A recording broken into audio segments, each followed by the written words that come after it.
Oi, oi. Como é que tá o áudio aí?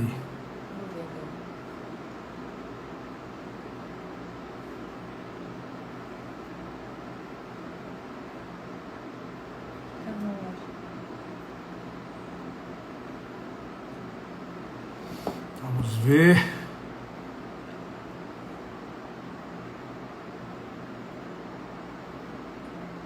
Vamos ver se...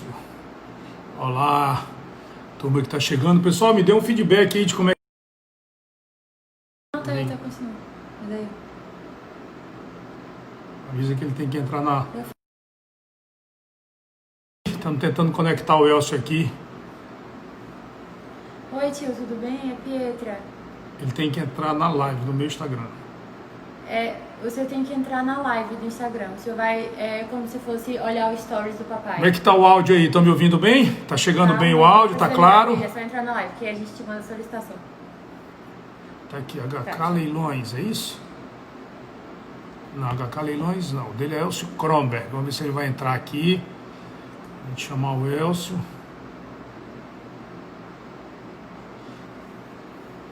Vamos bater um papo. Olha, Gustavo Reis, Paulo, turma boa, Estael, Érico, Mirela, turma boa, vamos bater um papo hoje aí sobre leilões, você encontra ele. Tá aí. Mais invocado, Elcio. Que bom que o áudio tá bom, vocês estão me ouvindo. Vamos ver se o Elcio aceita. Opa, tudo bem? Olá, tudo bom, Vicente? Tudo ótimo, Elcio, você está me ouvindo bem? Coloque aqui Perfeito. agora aquele hashtag. Que bom, cara, que bom. Seja bem-vindo. Me dá só 10 segundinhos aí enquanto a gente organiza aqui, para a gente começar já. Elcio, essa é a tua... Você é um cara já experiente de live também ou não? Estou fazendo algumas, sim. Está fazendo alguma, mas a tua experiência com leilão deixa a live no chinelo, né?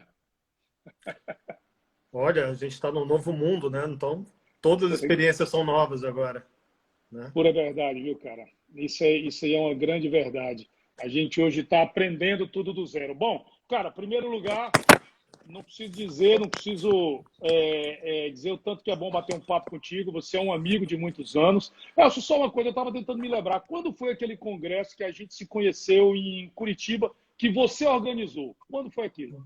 O primeiro. 2001. O primeiro com a Dois, lei, né? O primeiro Congresso Nacional de Leiloeiros, 2001. 2001. Vão fazer 20 anos, cara. Puta, que Vou fazer coisa, 20 hein? anos. Como passa rápido. Como passa É rápido o verdade. tempo. Como os outros envelhecem, né, Vicente? Que coisa É incrível. terrível, é terrível. A gente sofre com isso. Cara, muitíssimo obrigado por ter aceito o meu convite. Eu tô chamando as pessoas que eu, além de tudo, respeito muito como profissionais, mas que, acima de tudo, podem contribuir com esse nosso pequeno projeto. Por que a gente está fazendo isso? Né? Eu gosto de primeiro abrir, explicando, registrando, que a gente está fazendo essas lives, Elcio, com o intuito de nos adaptarmos, enquanto atividade mesmo, enquanto profissionais, a esse novo mundo. Eu acho que tem um desconhecimento muito grande sobre leilão no Brasil. Há também um preconceito muito grande que decorre de desconhecimento, né? Sempre o preconceito vem do desconhecimento. E a gente tem uma coisa que eu acho que pesa contra a gente, que é o fato de que muitos leiloeiros, nós, durante muito tempo, não tivemos à frente das redes sociais. Os nossos negócios, sim.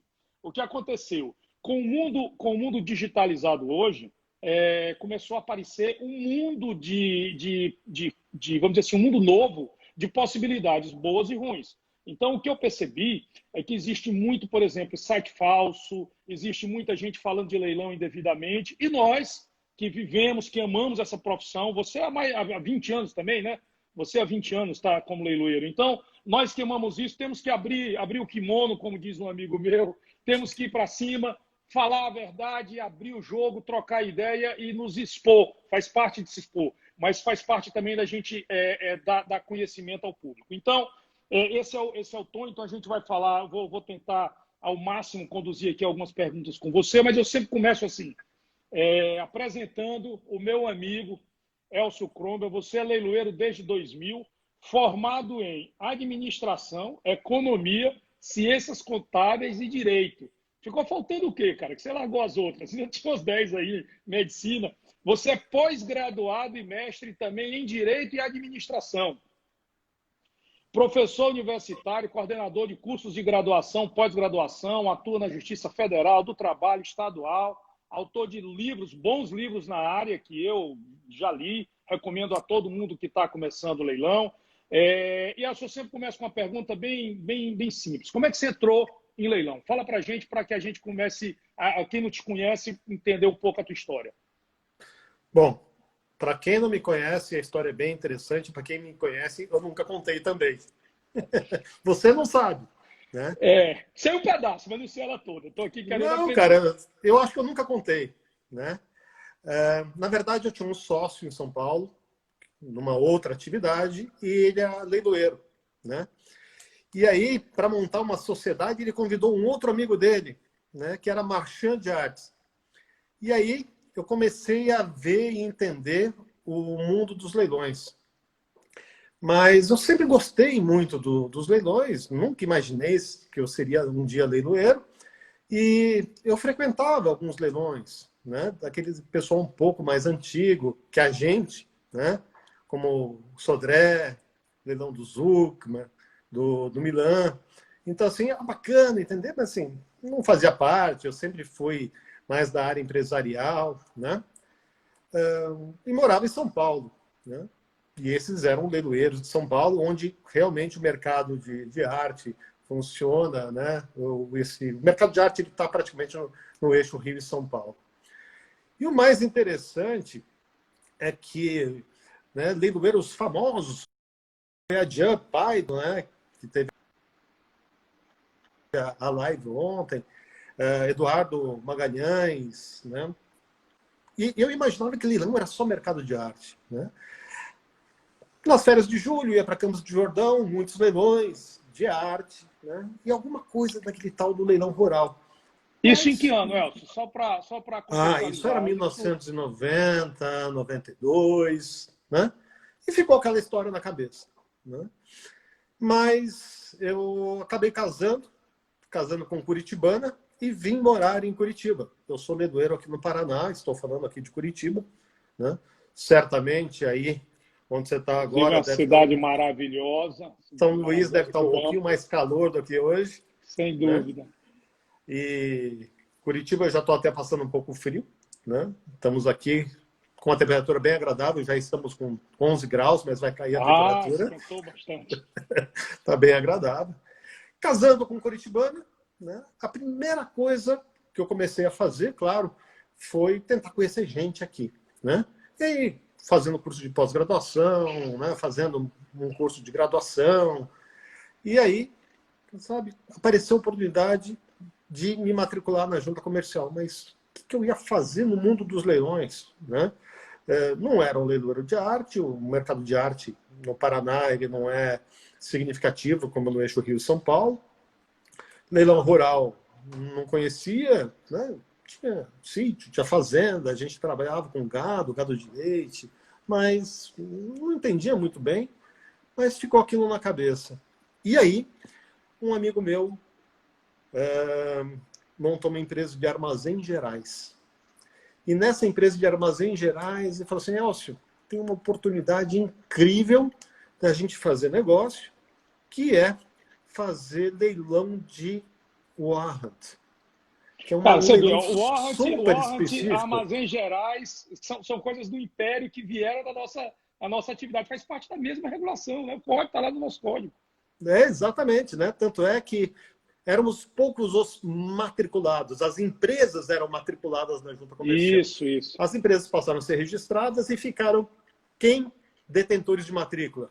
Os administradores de armazéns gerais, leiloeiros, trapicheiros e tradutores. Tradutores, né? Exatamente. Né? E hoje estamos aí só os leiloeiros com as matrículas, né? Uma nomenclatura muito antiga.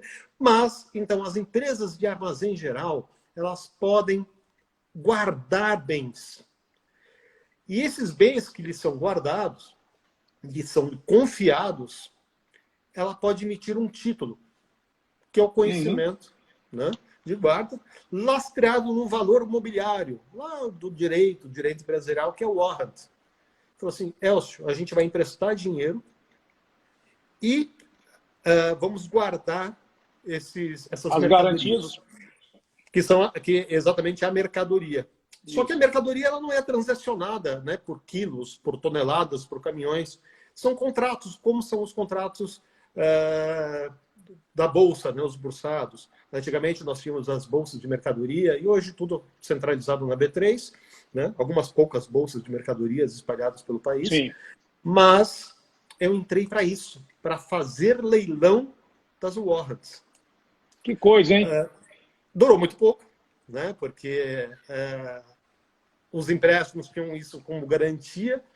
E aí, já que eu tinha um título de leiloeiro, falei, e agora? Nessa época porque Né? assim, eu li aqui, você formou em 5 universidades, quer dizer, em 5 4 cursos de profissões graduação. diferentes, exatamente. 4 cursos de graduação. 4 Diferente, mas cursos tudo de igual, né? pós-graduação. Pois é, não, eu sei, são muito correlatos, mas eu digo o seguinte, você já advogava nessa época ou não? Não, eu não era advogado nessa época, né? O direito foi meu último curso. Economia. Você me falou que... Oi. Acho que deu uma caída, tá ouvindo agora? Eu só dei uma cortada rápida, né?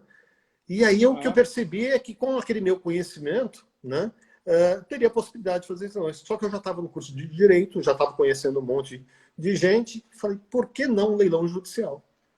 Né? Procurei literatura na época, não existia literatura na época, e comecei a buscar as oportunidades nos leilões judiciais. Mas no Paraná as portas eram muito fechadas, porque nas varas cíveis quem fazia leilão eram os porteiros dos auditórios, né, os oficiais de justiça.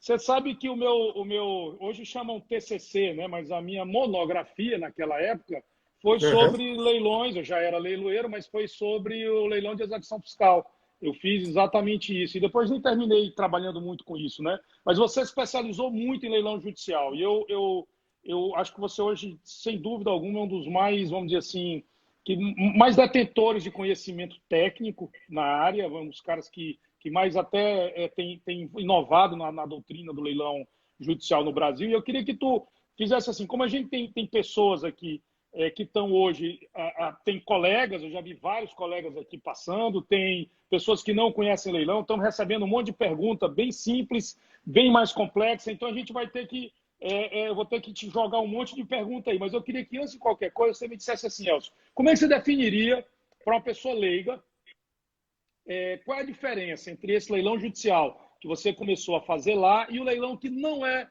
judicial? O que você me diria? Cara, se você for explicar para uma pessoa, qual é a diferença? O leilão judicial é aquele leilão que é realizado por ordem do Poder Judiciário, por um juiz. Esse leilão ele pode acontecer em diversas áreas do Poder Judiciário. Ele pode acontecer num processo de execução fiscal, onde existe uma presunção de liquidez e certeza, ou seja, quem tem que pagar o imposto, tem que pagar o imposto. E se você não paga o imposto, o governo, o ente tributante, te lança na dívida ativa e fale, cobre. Né? E vai à procuradoria cobrar. Então, a execução fiscal é um leilão judicial de cobrança dos contribuintes inadimplentes. O leilão pode ser na área trabalhista, onde normalmente é um reclamante frente ao reclamado que vai buscar a recomposição daquelas verbas trabalhistas e as verbas correlatas, como INSS, Fundo de Garantia, que não foram percebidas devidamente por parte do empregado em relação àquelas obrigações do empregador. Os leilões podem também ser de âmbito criminal, que são aqueles bens apreendidos, sequestrados, típicos leilões ligados às apreensões de narcotráfico, né? Crimes de descaminho. Os leilões também de massas falidas e recuperações judiciais. Leilões também na área civil, ou seja, qualquer disputa entre particulares, um banco que executa E, na verdade, o que é o leilão judicial? O leilão judicial é a recomposição do patrimônio do credor em desfavor do devedor. Da onde veio essa dívida? De uma sentença judicial. Sentença judicial que teve todas as oportunidades de discussão, mas, em determinado momento, o juiz sentencia. Existe um quanto a pagar. Esse quanto a pagar deve ser pago. Quando a parte não paga, o juiz determina que sejam constritos bens, ou seja, sejam penhorados bens, tantos quantos necessários para que, vendidos, convertidos em moeda, possam, então, ser entregues. Façam frente àquele crédito. O leilão extrajudicial é tudo aquilo que não é feito por ordem do Poder Judiciário.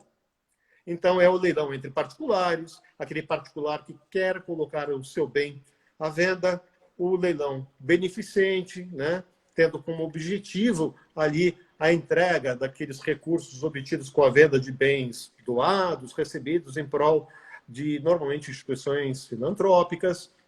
Você tem os leilões de bancos e seguradoras, onde normalmente são bens de devolução espontânea ou busca e apreensão. Né? A gente poderia resumir, para que todo mundo que não conhece o universo de leilão, porque a gente vai falar de leilão judicial a partir de agora. Então, todo mundo que não conhece o universo de leilão, dividir em dois mundos, correto? Veja se eu estou resumindo bem. Você tem de mesa a avião, imóveis, carros, motos, equipamentos, prédios, direitos, sendo vendido no mundo extrajudicial. E você tem de uma mesa a um avião, prédios, carros, caminhões e tudo, enfim, direitos, sendo vendidos no mundo judicial. É bem didático dessa forma falar para as pessoas, né? Então, assim, existe uma regra do mundo extrajudicial, não é isso? Que está lá no decreto 21.981 e outras normas infralegais, e existe todo o arcabouço que envolve os leilões judiciais. Se a gente colocar dessa forma, você diria, tá bem explicado para o leigo? Muito bem explicado para o leigo. Agora, eu diria o seguinte, algumas pessoas acham que leilão é coisa de falido, né? Então, assim, eu não vou vender a minha casa no leilão, não vou entregar lá para o Vicente, que está lá em São Luís ou lá em São Paulo. Putz, em vez de colocar lá numa corretora, né, numa imobiliária, eu vou dar para o Vicente vender. Não, eu não vou fazer isso, porque senão as pessoas vão achar que eu sou falido. E aí você está dizendo, é exatamente a pergunta que eu quero que você fale agora, exatamente isso. O que você acha que nós sofremos? Eu digo, pessoas que vivem, que amam a leiloaria há décadas, né? Por que a gente sofre tanto com uma espécie de desconhecimento que gera preconceito? Isso que você está dizendo é um pouco da minha percepção também, mas eu queria que você me dissesse o seguinte. Primeiro, é porque leilão estava ligado à falência e à venda de sucata no passado, que as pessoas têm isso no seu imaginário, vamos dizer assim, no senso comum, e, consequentemente, têm medo de vender seus bens em leilão. E eu queria que, nesse contexto, tu falasse também o seguinte: como é que está o leilão judicial hoje? Ainda sofre disso? O leilão judicial hoje no Brasil, já entrando no nosso papo, você acha que ele também passa por isso ou é um mundo à parte do extrajudicial? Você está entendendo minha pergunta? Tipo assim, sim. O judicial contamina um, o outro não colabora e tudo é leilão. O leilão judicial, como eu disse, é aquele leilão realizado por ordem do Poder Judiciário. Então, ele não tem como se contaminar, né? O que é contaminado é o leilão extrajudicial, que as pessoas acham que ali existe uma pessoa perdendo e que existe toda existe uma disputa judicial. Não, gente, são dois mundos diferentes. Só que tem um detalhinho, tá? Existem alguns leilões extrajudiciais que as pessoas acham até que eles são judiciais, né? Por exemplo, o leilão de alienação fiduciária, né? O leilão de venda de cota de prédio construído a preço de custo. Sim. Né? Então, assim, algumas situações lá do extrajudicial que não é necessário buscar a guarida do Poder Judiciário para a realização desses leilões, porque existem leis específicas. Mas o leilão judicial hoje, ele cada vez mais se torna oportunidade muito interessante. Né? Você, trabalhando com a Asta BIP, você já tem essa percepção que, até mesmo nesse momento de pandemia, né, as pessoas que estiveram em casa, estão ali pesquisando mais, têm grandes oportunidades. E a regra é muito clara, né? Porque, diferente do mundo extrajudicial, que você tem o interesse da pessoa em vender, no judicial, a pessoa, o expropriado, aquele que teve seu bem penhorado, ele não tem a menor intenção de vender, nem tinha de intenção de pagar a dívida. Mas vai lá, o Estado, mão forte, e fala: agora este bem que lhe pertencia vem para o Poder Judiciário e agora nós, do Poder Judiciário, vamos vender aquilo que você não quis pagar. E agora, desta forma, nós vamos converter em dinheiro. E qual é a grande sacada do leilão judicial? O primeiro leilão, ele é ofertado pelo valor da avaliação. E o segundo, por qualquer preço desse que não é considerado preço vil. Preço vil é um preço amesquinhado, desprezível, né? Normalmente muito abaixo de metade do valor. Mas o juiz, né, que tem o processo, tem ali a percepção de qual é o bem que pode ser vendido. Então, eu digo que cada vez mais, né, tem-se no leilão judicial as grandes oportunidades. E como é que você enxerga aí os leilões judiciais no Norte e Nordeste? Cara, hoje a gente atua num grupo no país inteiro. E eu vou te dizer o que é a minha percepção, assim, Elcio. Você tá muito dentro do leilão judicial e aí você consegue ter uma percepção técnica, uma percepção de mercado, mas eu acho que é importante também a gente ter uma percepção da mudança que está sendo, vamos dizer assim, que está sendo compelida, que está sendo impelida, metida a goela abaixo também do leilão judicial. Quer dizer, ontem eu falando com o Edu, nós conversamos muito sobre a mudança dos leilões no Brasil, né? A questão dos leilões, do advento da internet, né? Da mudança que aconteceu dos anos 2000 para cá, do começo dos anos 2000, e eu acho que o leilão judicial está do mesmo jeito. Eu acho que hoje há uma transversalidade, vamos dizer assim, de comportamento, né? Hoje a gente teve muitos novos profissionais, muitos novos leiloeiros entrando nos leilões judiciais. Hoje, eu entendo que ainda a gente vai passar por uma grande mudança ainda, e essa grande mudança ela vai começar agora. E aí não sou eu que vou ser perguntado, não. Eu quero explorar mais e te perguntar. E aí eu já faço o link com a outra pergunta aqui que a gente tem. Nesse cenário atual, quer dizer, nós estamos vivendo aqui um momento de pandemia e que leva, inevitavelmente, para dois cenários. A possibilidade de muitas empresas se valerem do instrumento da recuperação judicial, certo? Que é a antiga concordata, que agora está bem mais evoluída, mas você tem a recuperação judicial e a própria falência, certo?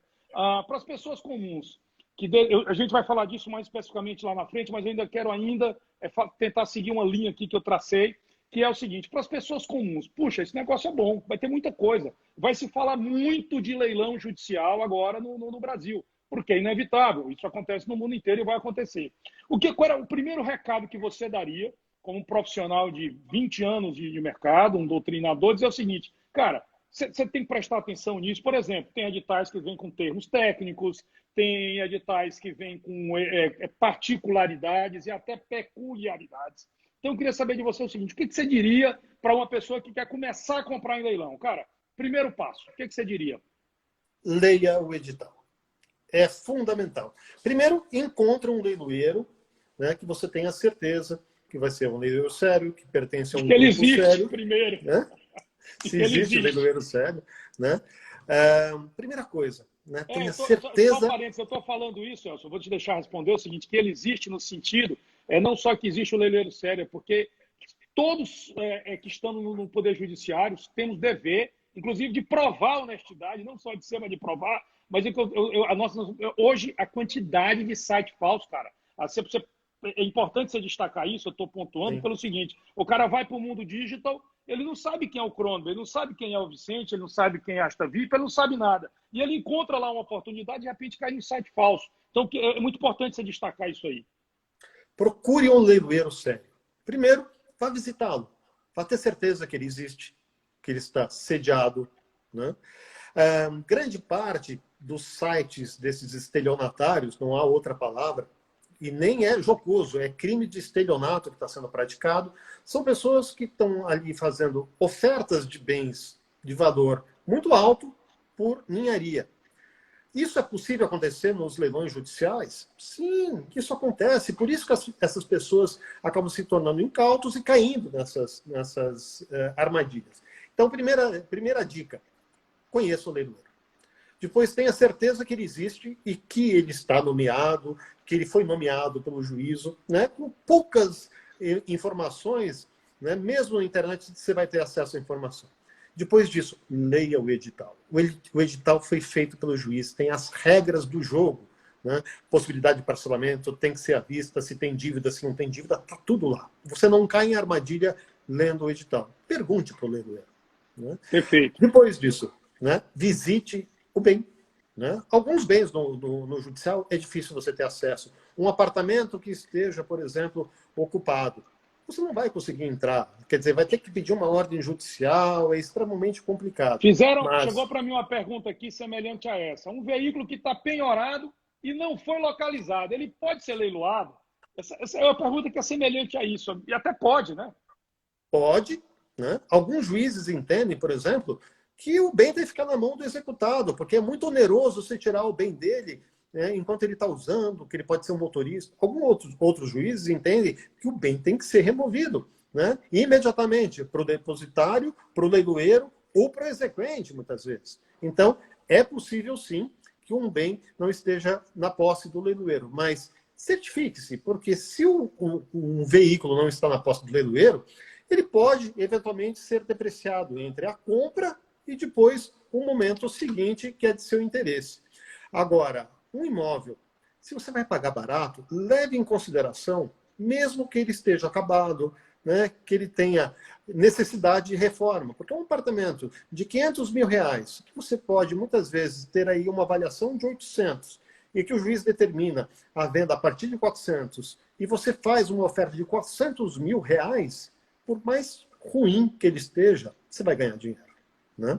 Então, o leilão judicial é um grande leilão de oportunidades. Mas você me perguntou especificamente como é que está agora a realidade dos leilões judiciais.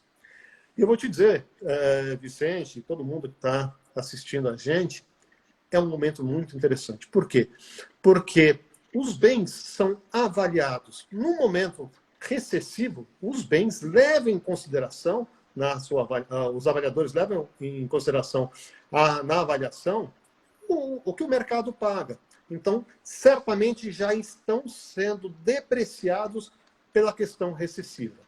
Mais do que isso, nós estamos vivendo um momento, né? É extremamente frustrante a gente fazer parte da história e não ter essa percepção.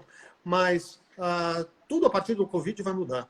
Será que vai ser necessário grandes escritórios? Como a gente já está vendo em São Paulo, a devolução por parte de grandes escritórios de advocacia, né, dos escritórios. Primeiro, porque muito provavelmente perderam receita de seus clientes. E depois, porque com o home office começou a perceber que o teletrabalho é muito lógico a partir do momento que você pode e outra coisa interessante é que é o seguinte, é que esse futuro, não sei se você tem essa percepção, esse futuro, ele muda a cada tempo maior que ficamos em quarentena, vamos dizer assim. A cada mês que se passa, eu acho que a percepção muda. Você tem um cenário hoje, outro se voltar daqui a 15 dias, Exatamente. outro se voltar daqui a um mês. Né? Você tem essa percepção também? E para nós, nós que eu acho que nós temos uma responsabilidade muito grande com essa retomada, e é uma das perguntas que eu fiz questão de trazer para a gente, eu acho que trazer essa informação para a pessoa comum, para a pessoa que nunca comprou em leilão, a gente tem que levar o leilão para essas pessoas, entendeu, Elcio? A gente tem que mostrar a nossa cara e ligar, saber quem é o Elcio, quem é o Vicente, é um cara que está lá, é o Santoro, é o Edu, tantos outros, porque aí as pessoas começam a conectar-se com pessoas. Eu tenho repetido isso muito nas lives aqui, conversado com as pessoas, mas é o seguinte, na internet, no mundo digital de hoje, não adianta você conectar com marca, você tem que conectar com pessoas. As marcas estão lá, mas eu quero saber quem fala por aquela marca, né? E eu entro aqui já numa pergunta também do mesmo jeito. O cara que compra no leilão judicial, nunca comprou, tem uma senhora oportunidade, eu quero investir nisso, eu não tenho mais com a taxa de juros que tem aí hoje e que se avizinha, né, que vai acontecer, uma taxa extremamente inédita, absurda, baixa, e que isso vai fazer com que as pessoas busquem outra maneira de ter renda, de ganhar dinheiro. Eu te pergunto o seguinte, o cara que quer entrar nisso, é seguro? O cara comprar num leilão, ele pode ter certeza de que ele comprou e que se ele não tiver o bem, o dinheiro dele está guardado, assim, num português bem claro, para quem não conhece. Isso é seguro? O que você diria para alguém que diz, puxa, e se eu errar, e se eu comprar e o cara não me entregar o carro, por exemplo, fazendo aí a pergunta que o cidadão fez? Isso é possível da gente dar essa segurança para as pessoas? Eu queria que você falasse isso. Vicente, a arrebatação é a forma mais segura de compra. É entrega do bem ou seu dinheiro de volta. Mais do que isso, se o leilão for frustrado, o leiloeiro também devolve a comissão. No leilão judicial, você não está comprando de qualquer um, você está comprando do Poder Judiciário. O dinheiro será depositado numa conta judicial. E se o bem não for entregue, não for localizado, você recebe de volta. Agora, evidentemente, leia o edital. Porque, por exemplo, o bem é entregue nas condições em que se encontra. Você dá um lance, participa de um leilão, que você nunca foi ver o veículo, né? Ele diz lá, veículo em razoável condição. Aí você chega lá, vai retirar o veículo e fala assim, olha, dos 4 cilindros só funcionam 2, não quero, né? Não quero pagar. Tem aí o Código de Defesa do Consumidor. Gente, você participou de um leilão, você superou o lance, você tirou a oportunidade de outra pessoa comprar, porque você superou. Então, nos leilões, não se aplica o Código de Defesa do Consumidor. Nos leilões judiciais, nem pense nisso. Os lances são irretratáveis. Deu lance, você quis participar, você deu lance. E a arrematação também será irretratável, sob pena de responder civil e penalmente.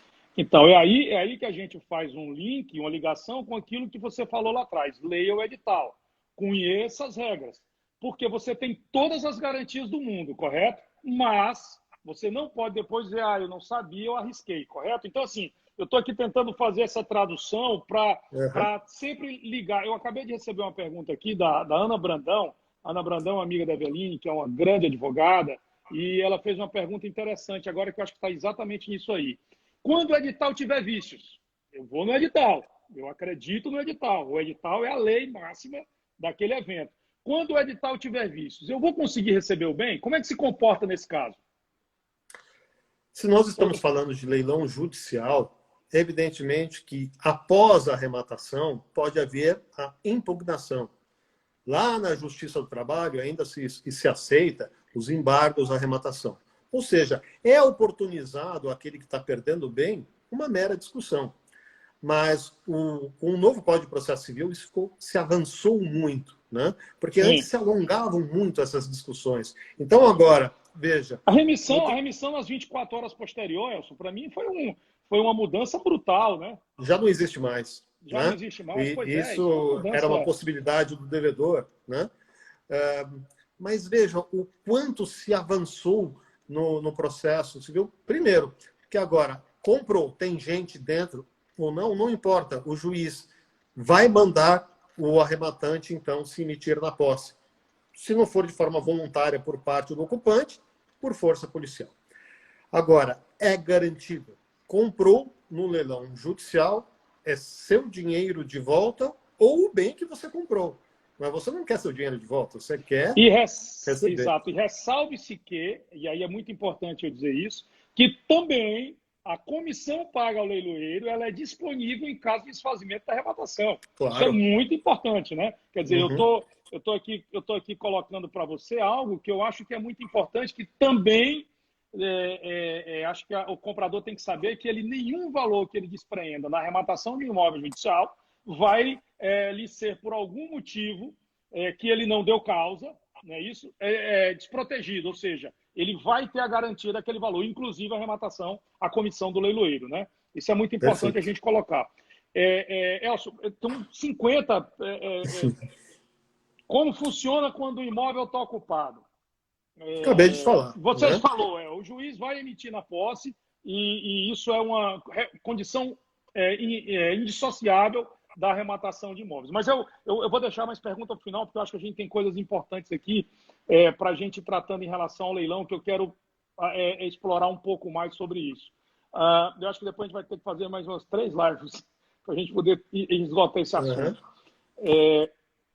Nós temos uma situação que é o seguinte, que eu falei um pouco dela agora, mas assim, nós somos um agente público, certo? A nossa função é uma função pública delegada e que, por determinação do Estado, a gente assume a posição de cuidar da venda, da lisura, de determinar o resultado daquela disputa entre os compradores para buscar o melhor preço para o vendedor. Então, nós temos interesse, nós temos obrigações profissionais com o comprador e com o vendedor. Né? No caso, o judiciário. No caso do leilão judiciário, o judiciário. Só que a gente vai lá, o Estado de Direito, a lei, nos reveste com fé pública para que a gente possa validar esses atos, e esses atos tenham presunção de verdade, não é isso? Esse é o contexto jurídico e a adequação jurídica da fé pública. Mas nós temos uma coisa que leiloeiro sofre, e eu acho que isso aí está no cerne de tudo, é que quando, por exemplo, um documento demora, uma liberação não sai, eu estou falando um pouco do extrajudicial, meu documento, invariavelmente as pessoas procuram a gente, meu documento do meu carro eu comprei, não saí e tal. Como é que isso se processa no leilão judicial? É claro que você tem uma áurea por trás, mas é verdade, você tem essa percepção de que ao leiloeiro profissional, como você, como nós e como a maioria, ele tem sim que se envolver, que tratar o arrematante como não só como alguém que veio, que atendeu ao seu chamado público, mas como alguém fundamental para a vida dele, para o dia a dia dele. Tu tem essa percepção também? Vicente, as pessoas acreditam que o leiloeiro tem um trabalho muito simples, né? Que é bater o martelo. Né? E como o Eduardo ontem estava contando, né, as pessoas querem virar leiloeiro, assim, vai lá, assistiu um leilão do Eduardo, viu que ele vendeu R$1 milhão e que botou R$50 mil no bolso. Né? Todo o trabalho dos outros parece ser sempre muito fácil. Né? Eu digo que o melhor negócio do mundo é ser franqueado da Casa da Moeda. Né? Você vai lá, imprime dinheiro e já põe no bolso. Né? Mas não é assim. Né? Nós, na nossa atividade, a gente tem que se preocupar com muita coisa. Primeiro você tem que conquistar o juiz, o poder judiciário. Depois que você tem isso, você começa a ter as nomeações. E você tem que dar as soluções para o poder judiciário. O poder judiciário já não quer mais alguém lá para bater o martelo, simplesmente. Hoje o leiloeiro, ele faz a avaliação, ele faz todos os atos necessários para a vara, todas as intimações, não é mais tudo pela vara, pela serventia. É mais ou menos naquele modelo americano que você vê, né? O próprio credor ir lá citar um vereador. Sim. Hoje, esse trabalho é do leiloeiro. O leiloeiro faz o edital, né? Manda para a conferência pelo juiz, o juiz assina. Todas essas intimações, credor, curador especial, advogado das partes, tudo isso hoje já é feito pelo leiloeiro. Então, o leiloeiro hoje conhece mais o processo do que aquele leiloeiro que simplesmente aparece, é para fazer um leilão, ele vai no ato do foro, apregoa. Isso não existe mais. E mais do que isso, como ele é conhecedor do processo, do acesso à vara, ao juiz, ele também precisa relacionar com o comprador. O leilão é impessoal. Né? O leilão ele tem que ser no interesse do processo. Vender a quem mais der, e também com a menor onerosidade ao executado. O executado não pode sofrer, né, tendo o mais seu do bem que, levado. Do que já sofre, né? Exatamente. Né?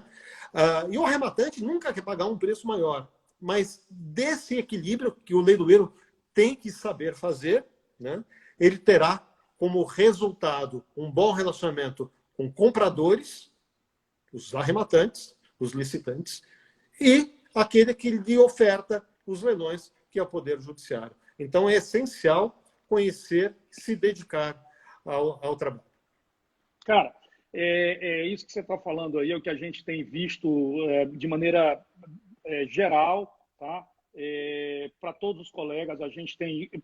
Ontem eu comentei também, e também comentei isso lá na live com a Lia, que foi o seguinte, com o aumento do volume de se falar em leilão no mundo digital, vieram coisas boas e coisas ruins, né? Como sempre. Então, é por isso que a gente está aqui, por isso que a gente está dando a cara, está se expondo para poder trazer esse assunto de quem, de fato, quer fazer a coisa certa. Eu até destaco aqui que nesses dias eu andei pedir para o meu pessoal de marketing, eu fiz algumas consultas. Elcio, existe um sem número, eu digo assim, porque eu encontrei dezenas de assessorias ensinando a comprar em leilão, vendendo pacotes, sabe? Pessoas com muito...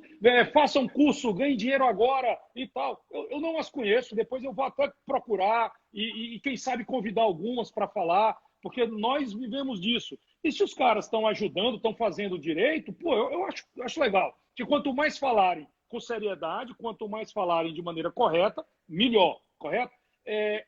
Nesse cenário também vieram muitos leiloeiros jovens, né? Se você está acompanhando com a gente, ou como o Edu disse ontem, eu falo a verdade, ou para desestimular, ou para estimular o cara a fazer o certo, eu falo a verdade.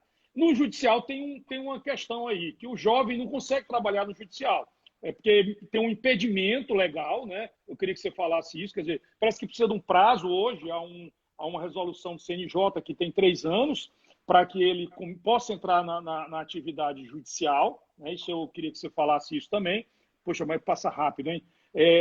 Bem resumidamente, que eu tenho 2 questões ali que eu não posso deixar de falar com você, mas eu queria te ouvir sobre isso e como esse jovem, ainda que com 3 anos, né? Porque pode ser que o sujeito seja leiloeiro há 10 anos e agora vai começar na área judicial. Então, ele também é inexperiente. Qual era o conselho que tu daria para essa pessoa que está começando, para esse leiloeiro, que eu acho que cada leiloeiro que pega no martelo, esse cara tem que fazer bem feito, ele é nosso colega, ele tem que ajudar a imagem da atividade. Esse é meu propósito hoje, entende? Isso é que eu estou atrás de divulgar. Então, o que você daria de conselho hoje, Elcio, para esse cara?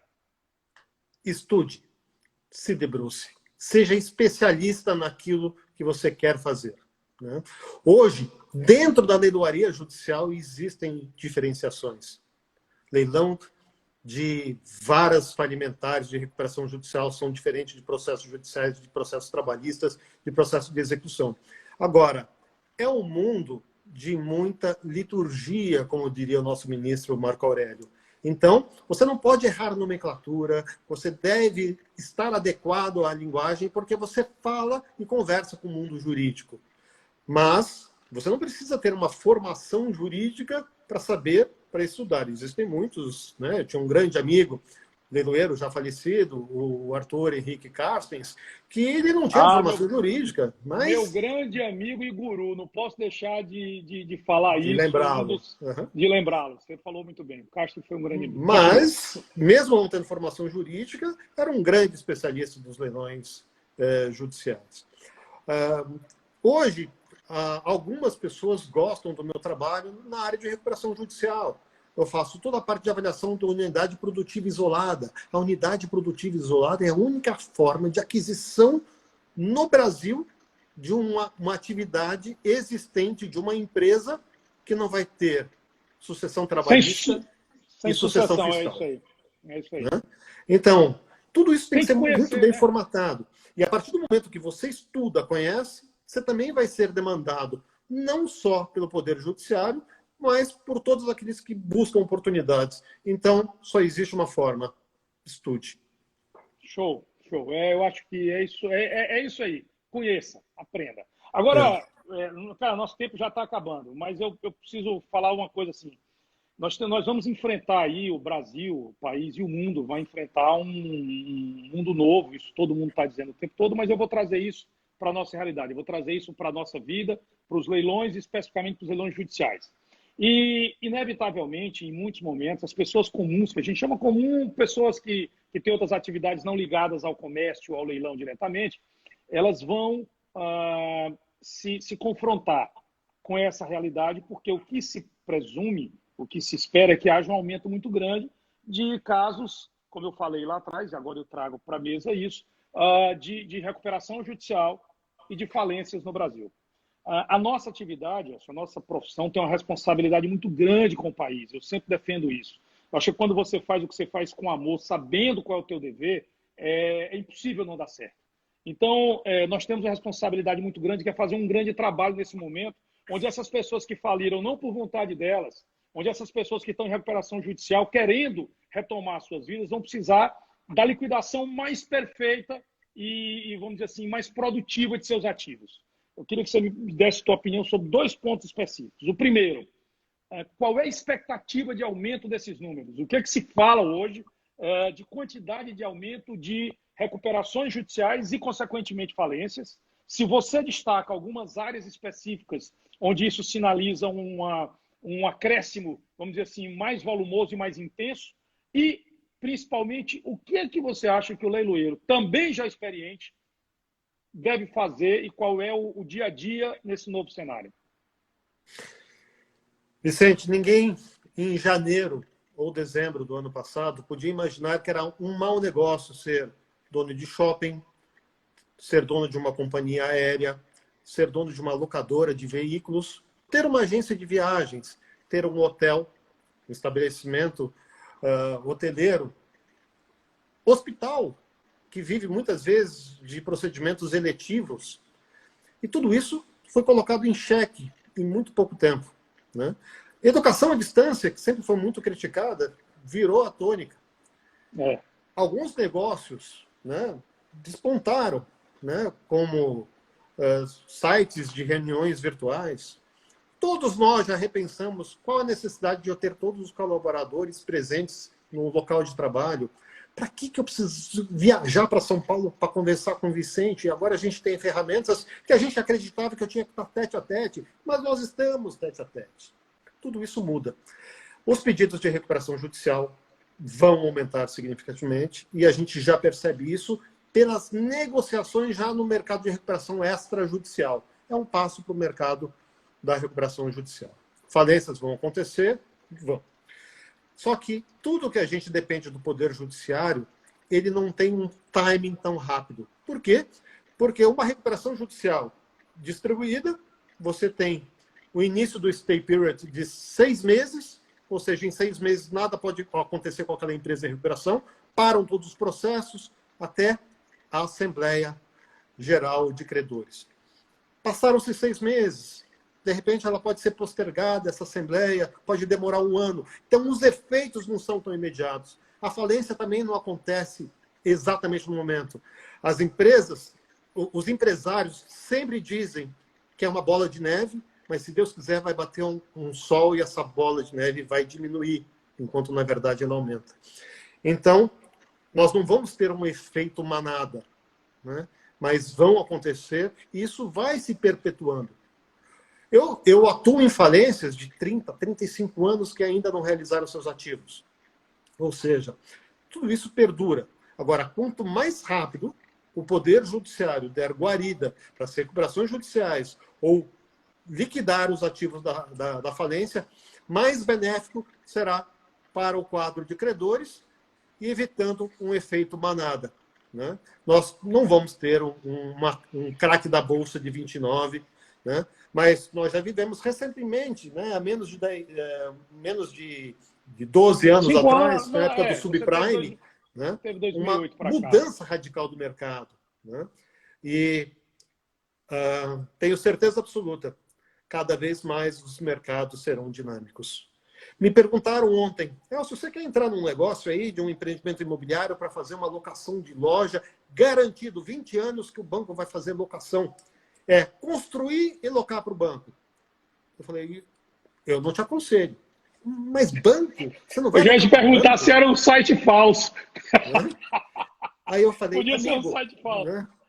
O banco vai avaliar e vai fazer um contrato. Multa faz parte do contrato. Você vai fazer um build to suit, vai construir para aquele banco, ele vai te alugar por 1, 2 anos, amanhã ele compra um outro banco e fala um dia para você, eu não preciso mais dessa agência. De repente, as agências grandes vão virar agências pequenas. De repente, os gerentes vão estar em teletrabalho. Hoje, nós já temos telegerentes que a gente nem sabe onde estão. O meu gerente, na minha conta de um banco, já está em São Paulo, eu estou em Curitiba. O que eu falei para ele é o seguinte, se você tem um imóvel, neste momento, eu iria para uma incorporação residencial ao invés de uma incorporação comercial, né? Eu não posso mais pensar num panorama de 20 anos atrelado num contrato de locação com o banco. Né? Você sabe o negócio que você está falando nessa mudança? Não preciso mais ir a São Paulo ver o Vicente, nem o Vicente precisa estar em São Paulo e a Curitiba ver o Elcio. Eu recebi hoje, segunda-feira, só um parênteses, a gente já vai acabar, eu já vou te pedir para falar aqui mais um assunto e a gente, nosso tempo vai, mas eu não posso deixar de contar isso. Eu acordei com saudade de Guarulhos. Eu disse, só um louco vai ter saudade de Guarulhos e de Congonhas. E aí eu entrei em contato com o meu pessoal da diretoria e falei, vê quantos voos eu fiz em 2019. Cara, me mandaram um vídeo, Elcio. Eu vou até postar esse vídeo da manhã, hoje, eu não sei. Cara, eu passei 500 horas dentro de um avião no ano de 2019. 500 horas. Eu fiz 180 ou 190 voos. Cara, isso acabou. Isso acabou. Por quê? Porque a gente aprendeu que podemos fazer isso, né? A gente aprendeu que nós temos acesso a um outro mundo. E aí, meu bom amigo, antes de encerrar, eu recebi aqui, cara, uma enxurrada de perguntas. Eu acho que estou muito feliz com o tema, né? Eu estou muito feliz com o nosso bate-papo. É um bate-papo... tem muita pergunta aqui, cara. Tem muita pergunta. Eu diria que eu tenho mais de 40 perguntas aqui. De colegas, de advogados, de gente da live aqui, de todo lugar. Eu acho que a gente vai ter que fazer isso outras vezes. Olha, mas dá para responder todas ainda hoje, tá? É só dizer, depende. Depende. Cara, eu queria ouvir que você ficou me devendo aí no final, depois de falar desse aumento, e a minha pergunta foi dividida em duas, e eu faço questão de te ouvir, que foi a expectativa desse aumento das execuções, da falência, da recuperação judicial e tudo mais, mas eu queria que você falasse, a minha pergunta tinha uma segunda parte, que era, o que você acha? Qual que é a nossa responsabilidade? O que de fato, não só como atividade, que isso é o dever de todo mundo, estudar e tal, mas o que você acha que o leiloeiro, a leiloaria pode contribuir com o país nesse momento? O que de fato a gente pode fazer pelo país e por essas empresas que precisam se recuperar desse tiro no peito? Nós somos o melhor e maior instrumento de liquidez para essas empresas. Nós temos a capacidade de organizar esses leilões, dando a agilidade esperada pelos credores, pelo juízo e para o rematante. É isso aí.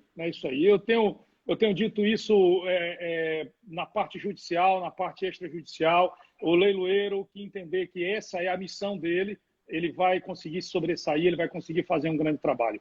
Meu bom amigo, nós temos mais 3 minutos. Eu queria, mais uma vez, te agradecer muito, dizer que a gente vai bater papo outras vezes. Eu estou preparando um webinar, tá? Vou selecionar alguns colegas, um troço maior. Vou fazer uma série aqui. Estou virando liveiro. Eu nem sei se isso existe, mas nós vamos reunir um grupo de amigos. Você já está escalado, não pode dizer não, você não tem esse direito.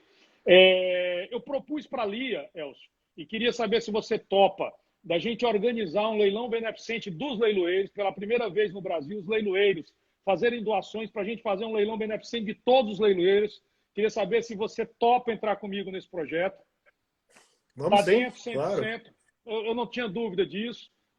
Ontem terminou que nem perguntei para o Edu, mas liguei para ele e ele falou, claro. Então, tá aqui, estou colocando a resposta do Edu até agora, 3-0.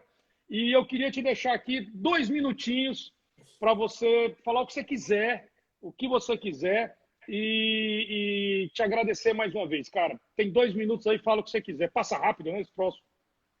Passa rápido.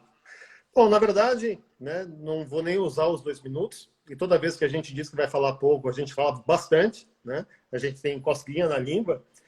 Na verdade, assim, agradecer essa oportunidade de falar sobre leilão, porque você sabe que na hora que a gente está no leilão, as pessoas têm muitas dúvidas, mas ali não é o momento, né?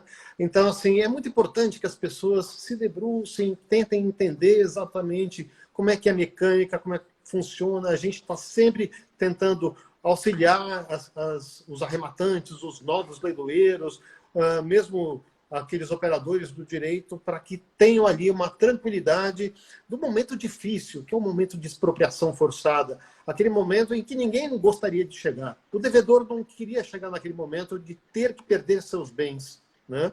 O Poder Judiciário fez o seu papel, sentenciou e é obrigado a fazer uma expropriação. E o arrematante, ele busca boas oportunidades. Eu já ouvi de algumas pessoas dizer o seguinte, eu não gosto de comprar em leilão, sabe por quê? Porque tem uma energia negativa, porque alguém está perdendo. Eu digo o seguinte, sabe que não? Na verdade, a energia é positiva, que está se recompondo alguma coisa que está em disputa talvez há 10, 15 anos. um reclamante trabalhista, né? Ele teve as suas verbas salariais não pagas, ele teve que esperar a mão forte do Estado para receber aquilo que era de direito, né? Ah, mas a Justiça do Trabalho é muito tendenciosa. Ah, mas o banco... Ninguém foi obrigado a contratar com o banco, mas contratou, pague, né? Então, assim, não existe energia negativa. Existe uma energia muito positiva que é da equalização da justiça social, que quem promove é o Poder Judiciário. Gostaria de agradecer, muito obrigado. E para finalizar, eu tenho certeza que você tem uma assistente aí que está ajudando muito. Coloca a Pietra no ar para dar um tchau para todo mundo. Só virar a câmera para ela. Ela não quer entrar no ar de jeito nenhum. Me deve estar de pijama, né? Vem dar um tchau para a gente, Pietra. Olha a mão dela aí, olha. Assim, ó. Olha, praticamente uma mão de nevoeiro, né? Eu vi ela aqui ligando. Tio, aperta aí, acessa o Instagram. Cara, muitíssimo obrigado. Não poderia ser diferente o papo com você. Acho que a gente tem muita coisa a construir juntos, enquanto colegas, enquanto parceiros de trabalho, enquanto amantes da leiloaria e principalmente enquanto homens de bem que querem ver esse país indo para frente. Esse é o nosso compromisso. Eu não tenho dúvida que é o seu compromisso. E, cara, conta com a gente, eu vou contar com você, tá bom? Muitíssimo obrigado a todos vocês que participaram das lives. Só mais uma coisa.